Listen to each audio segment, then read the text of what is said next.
Bien, ingeniero, ya se puede mostrar. Gracias, Luis, gracias.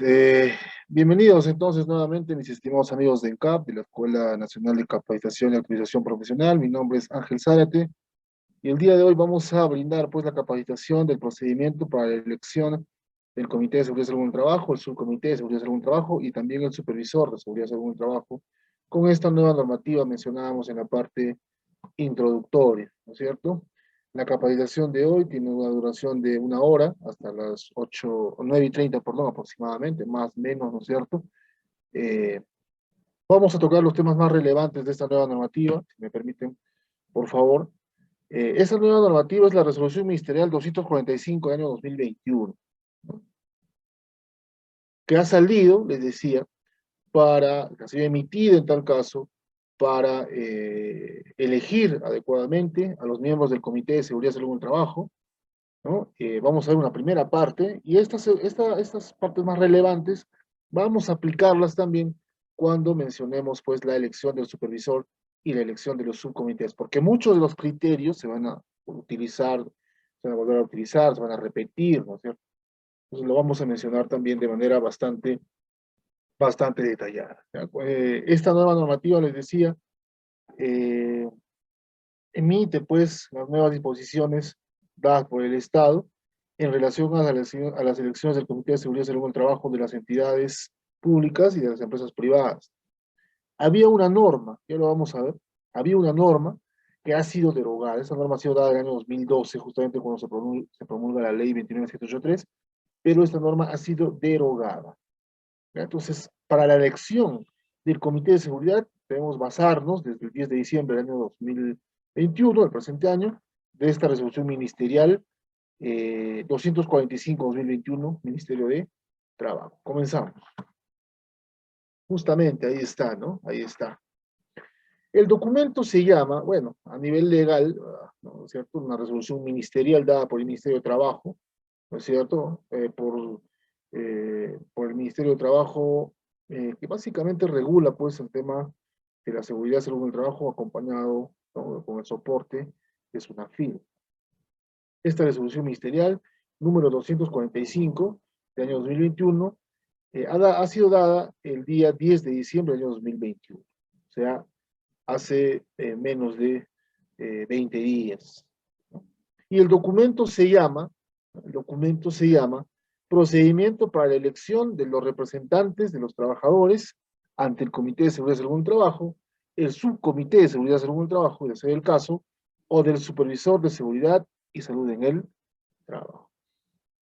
Les repito, este procedimiento detalla pues la manera más adecuada, ¿no?, de qué manera se va a elegir en tal caso a los representantes del Comité de Seguridad. Ha cambiado algunos puntos importantes, relevantes, en relación a la normativa anterior. Ya lo vamos a ver, ya lo vamos a detallar, y además vamos a mencionar pues algunos ejemplos, algunas situaciones que se pueden dar para los trabajadores que desempeñan sus actividades en la actividad, en empresas privadas, o de repente en entidades del Estado, ¿no?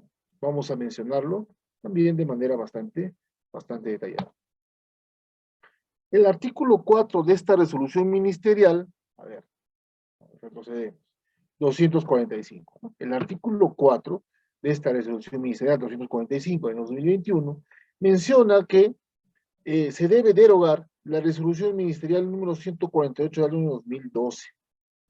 Esta resolución 148 del año 2012 aprobaba pues la guía y formatos referenciales para el proceso de elección de los representantes ante el Comité de Seguridad y Salud en el Trabajo y su instalación en el sector público. Así lo mencionaba, ¿no? Así lo mencionaba, ¿no? Así lo mencionaba. Mencionaba específicamente en esta norma, como ustedes pueden leer, al sector público. Ahora ya no.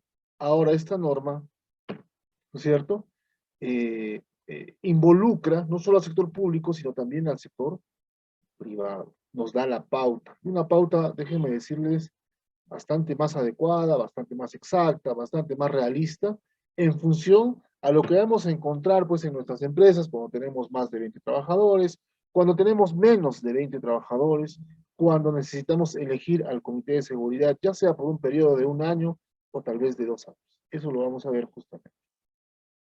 Entonces, relevante, ha sido derogada, ¿no es cierto?, la resolución ministerial 148 del año 2012.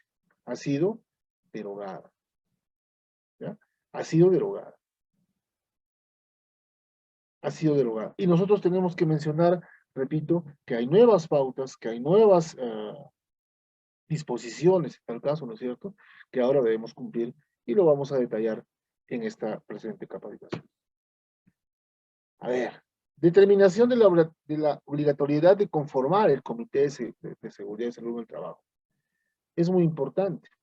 Todas las empresas que tienen más de 20 trabajadores están en la obligación de conformar un comité de seguridad, no solo las empresas privadas, sino también las entidades públicas. Tenemos más de 20 trabajadores, listo, conformar un comité de seguridad. ¿Cómo? Justamente lo vamos a ver el día de hoy. Concreto. Tengo más de 20 trabajadores, debo conformar el comité de seguridad de algún trabajo. Tengo menos de 20 trabajadores, tengo que elegir a un supervisor de seguridad de algún trabajo. Este supervisor, ya lo vamos a ver más adelante, es un representante de los trabajadores, así como lo es el comité también.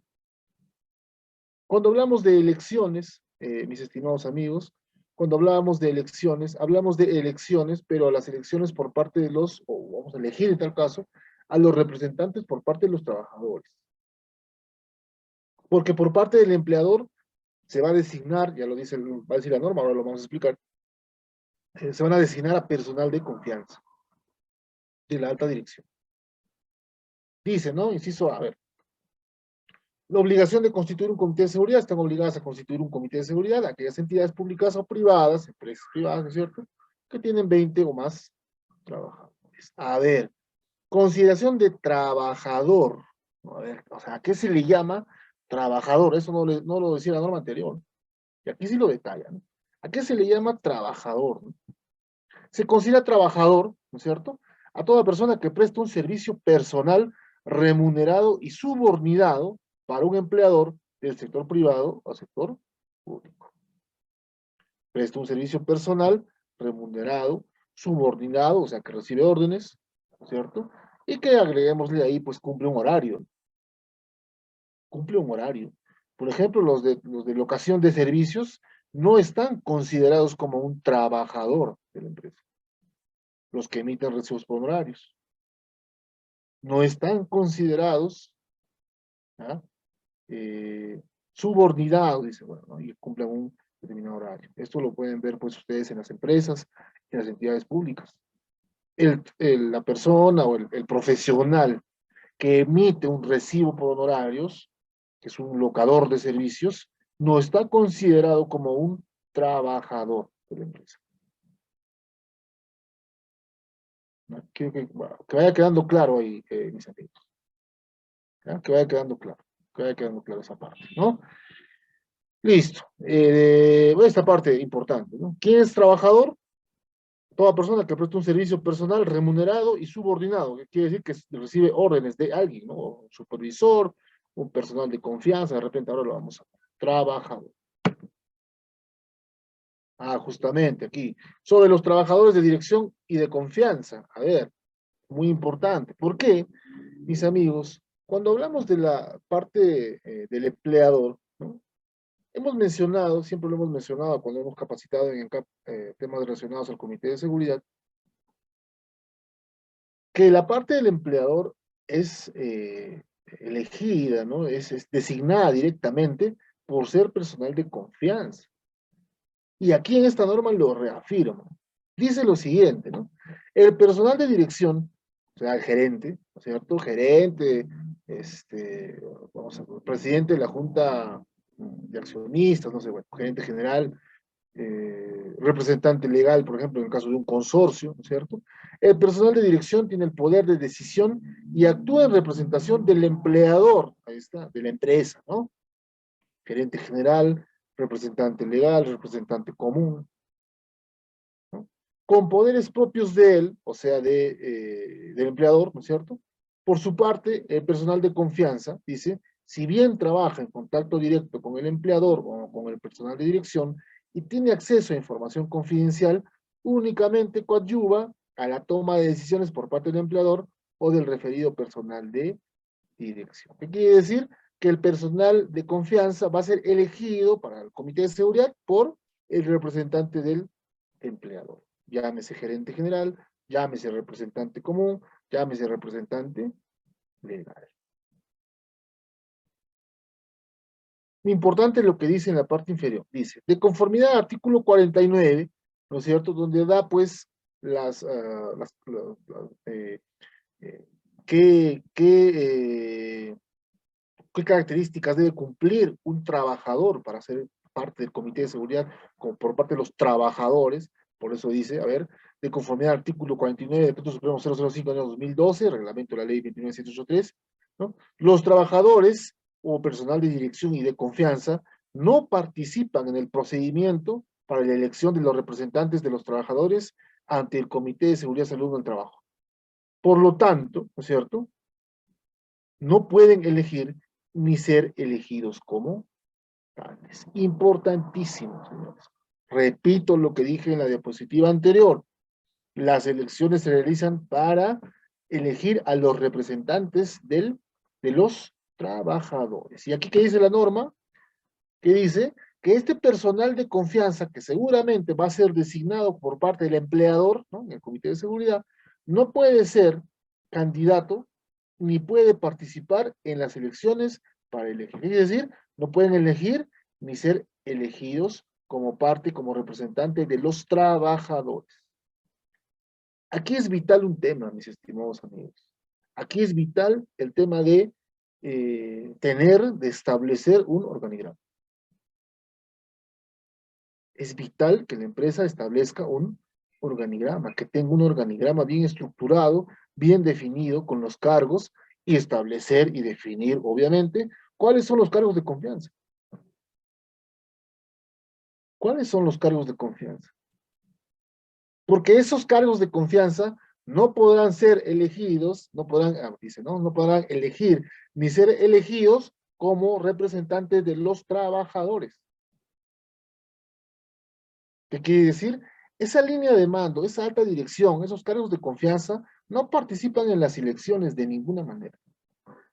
Pero sí son elegidos directamente para ser parte del comité, para representar al empleador. Espero que se entienda esa parte, mis amigos. Es importante establecer, repito, un organigrama donde designemos, donde establezcamos, ¿no es cierto?, cuáles son, en tal caso, los puestos de confianza y quiénes son los trabajadores que ocupan esos puestos de confianza.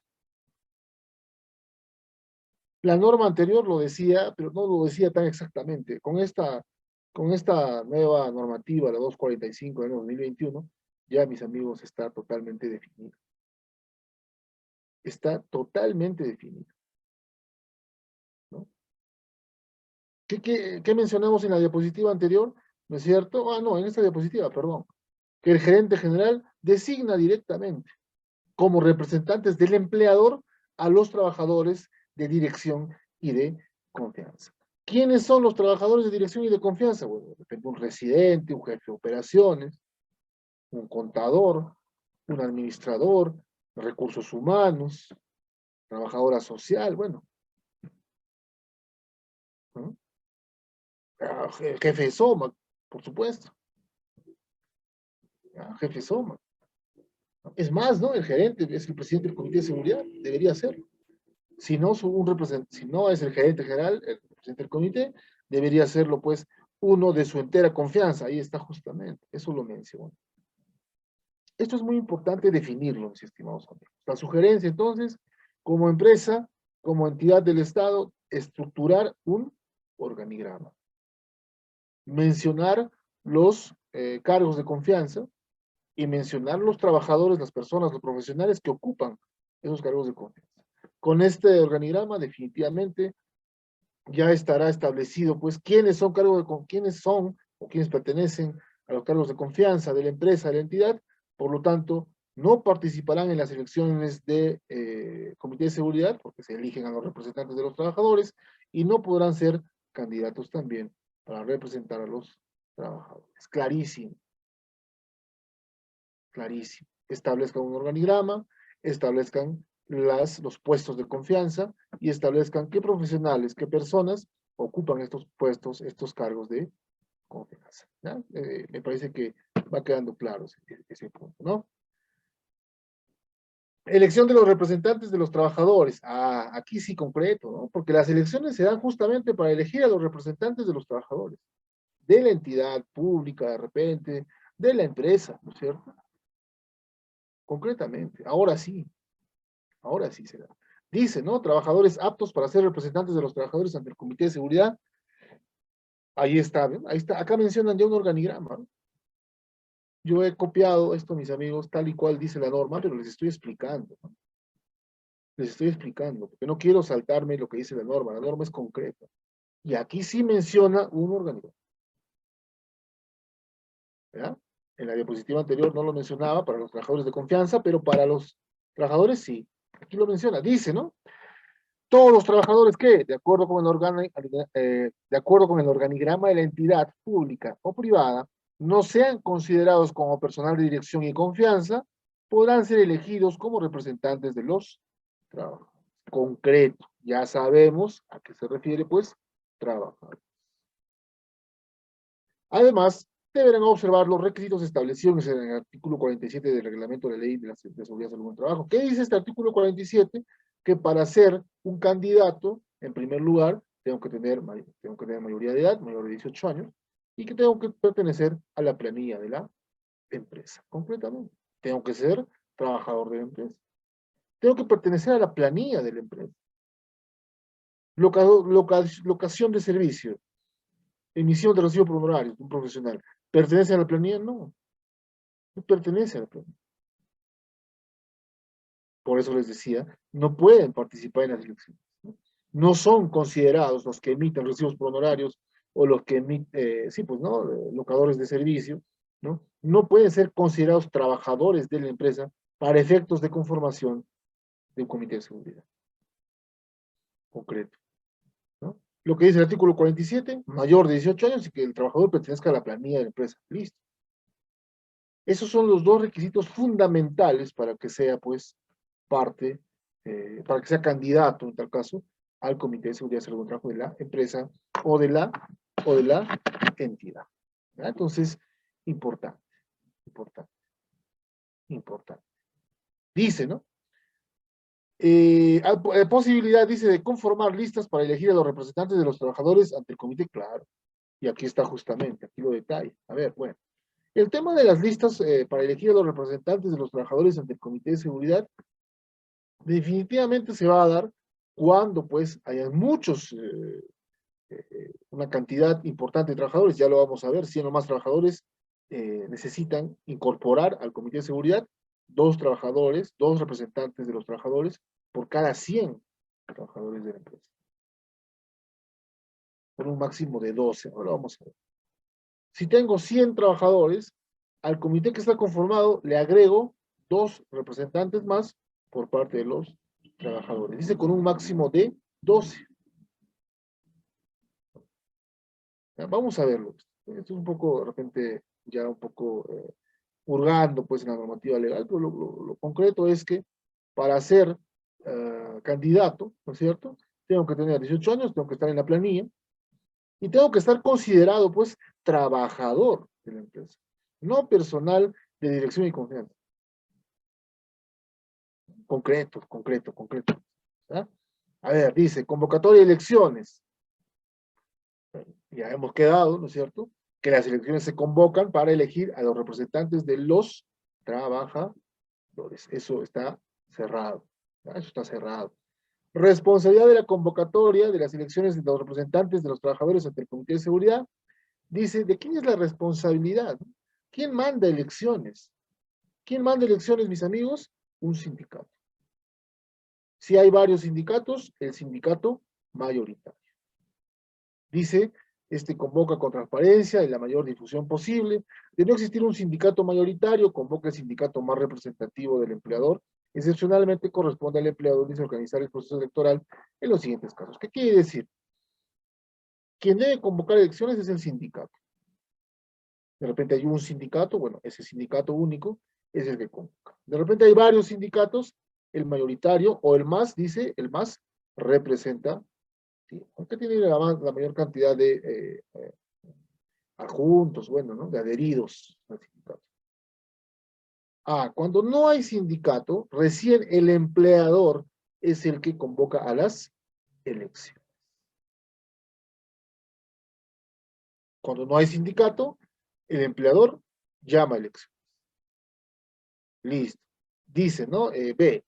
En caso de que la organización sindical que afilia a la mayoría de los trabajadores no cumpla con convocar elecciones dentro de los 30 días calendarios de recibido el pedido por parte del empleador, o incumple el cronograma sin retorno de un plazo máximo de 5 días, sin retomarlo, dice, en un plazo máximo de 5 días hábiles. ¿Qué quiere decir, mis amigos? A ver, cuando hay una organización sindical ya ha recibido, o sea, el empleador ya le dice, le avisa, ¿no? El empleador le dice al sindicato, señores del sindicato, ya convoquen elecciones. Convoquen elecciones. Ya es momento. Ahora lo vamos a ver. Esta nueva norma establece que se debe convocar elecciones, se debe avisar, ¿no es cierto? Se debe avisar con 60 días de anticipación antes de que el comité existente termine sus facultades. Ahora lo vamos a ver. Entonces, ¿qué quiere decir? ¿Qué quiere decir? Que el empleador, ¿no es cierto?, le va a decir al sindicato, señores del sindicato, por favor, manden a elección. Si el sindicato, según la norma, no, dentro de los 30 días, dice, no ha cumplido con mandar elecciones, no ha cumplido con el cronograma, ¿no es cierto?, ¿no?, es ya, o se da por aprobado, se da por aprobado dicho cronograma por parte ya del empleador. ¿Qué quiere decir? Que el sindicato está aceptando, ¿no? Está aceptando, queda por aceptado. ¿Ya? Estos señores, de repente, quiero entrar un poco más en el detalle, ¿no? Cuando el empleador le dice al sindicato, por favor, señores del sindicato, ya manden ustedes elecciones. Pasan los 30 días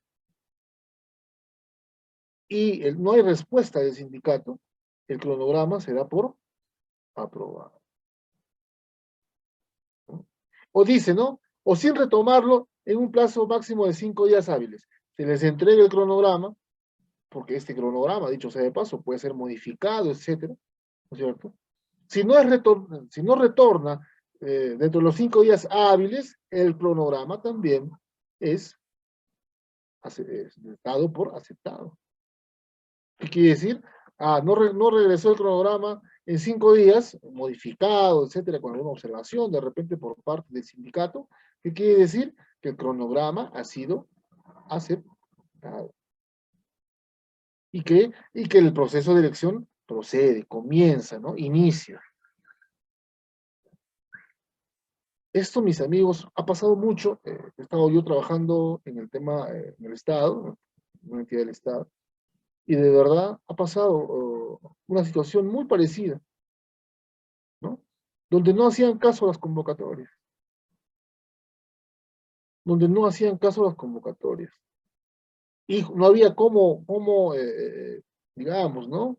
Cómo salir de esa situación, porque obviamente la situación de las elecciones se alargaba. Ahora, con estos puntos que nos da esta nueva resolución ministerial, el tema está zanjado. No hay respuesta del sindicato, listo, el cronograma se da por aprobado. Más adelante vamos a ver en qué se coloca en el cronograma. El cronograma es un documento, pero ¿qué se coloca? Ahora lo vamos a ver, ¿ya? Realización de la convocatoria, como mínimo, ahí está lo que les decía, como mínimo, antes de los 60 días calendario, ¿qué quiere decir? 60 días calendario, ¿no? Días normales, de vencido el mandato de los representantes del empleado, de los representantes de los trabajadores ante el Comité de Seguridad. ¿Qué quiere decir? Antes de que termine el comité, sus funciones, antes de que terminen las funciones del comité que ya está en funciones. El comité ya existente. A ver, hemos elegido al Comité de Seguridad, pues, a ver, se me ocurre, ¿no? Estamos, digamos, de noviembre a noviembre, ¿no es cierto? Se va a terminar en noviembre del 2021. Ok. 60 días calendario antes, ¿no es cierto? Entonces, en septiembre, 60 días calendario, septiembre aproximadamente del 2021, ya le debo decir al sindicato, señores, prepárense, va a haber vamos a mandar nuevamente a las direcciones del comité, porque faltan 60 días para que se cumpla, ¿no?, las funciones del comité que ya existe. Listo, dice, ¿no? El empleador remite una comunicación al sindicato mayoritario o al más representativo, según el caso, poniendo en conocimiento la necesidad de elegir a los representantes de los trabajadores ante el comité de seguridad. Señores del sindicato, en noviembre se cumple el plazo, entonces estamos septiembre y ya les vamos avisando que hay la necesidad de volver a elegir a los representantes de los trabajadores.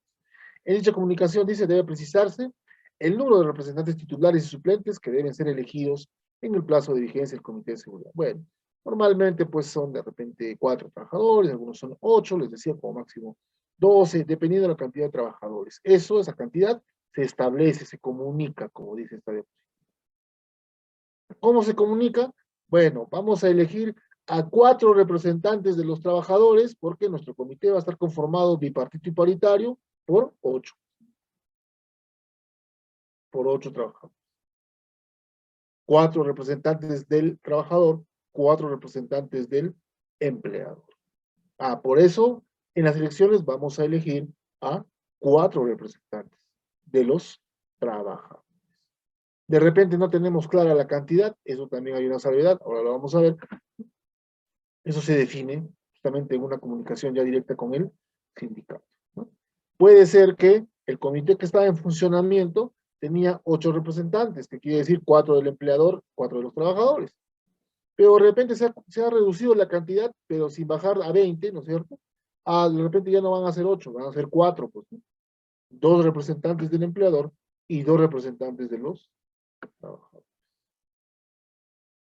Con esta normativa, les decía, nos ayuda, ¿no? Definitivamente nos ayuda, porque no había una salida. Es más, la normativa del año 2012, la 148, menciona específicamente el tema de una entidad del Estado, que también tenía pues algunas trabas, de alguna situación de repente de no llegar a un acuerdo. Y en el tema de la entidad privada, de una empresa privada, pasaba exactamente lo mismo. Ahora ya no. Ahora nos dan algunas alternativas para hacer de las elecciones de un comité de seguridad para elegir los representantes de los trabajadores, un poco un tema más fluido, un tema más dinámico, por decirlo menos. Listo, justamente, ¿no? ¿Qué información debe contener la convocatoria? Muy importante. Y la convocatoria es un formato, nada más. Es un formato con muchos datos, definitivamente. Y creo que es lo más relevante, ¿no? La convocatoria debe contener al menos la siguiente información: la conformación de la Junta Electoral, muy importante. Hay una Junta Electoral. Para el tema del supervisor también, si es que se llega a un acuerdo, dice, ¿no es cierto?, podría haber una Junta Electoral, ¿no? Vamos a verlo. Junta Electoral, ¿quiénes pueden ser parte de la Junta Electoral? También personal de la alta dirección. También personal de la alta dirección, ¿no? Número de representantes titulares y suplentes a ser elegidos, claro, pueden ser 4, les decía, 2 y 2, pueden ser 8, 4 y 4, ¿no? En una situación normal, puede ser 4, pueden ser 8. Plazo del mandato de los miembros del comité. La norma establece, mis amigos, que puede ser, pues, ¿no es cierto?, de mínimo 1 y máximo 2 años. Y eso en la convocatoria tiene que estar esa información. El mandato, mínimo 1 año, en funciones, ¿no es cierto?, máximo 2 años, ¿no? Entonces, eso tiene que estar en la información de la convocatoria. Requisitos que deben cumplir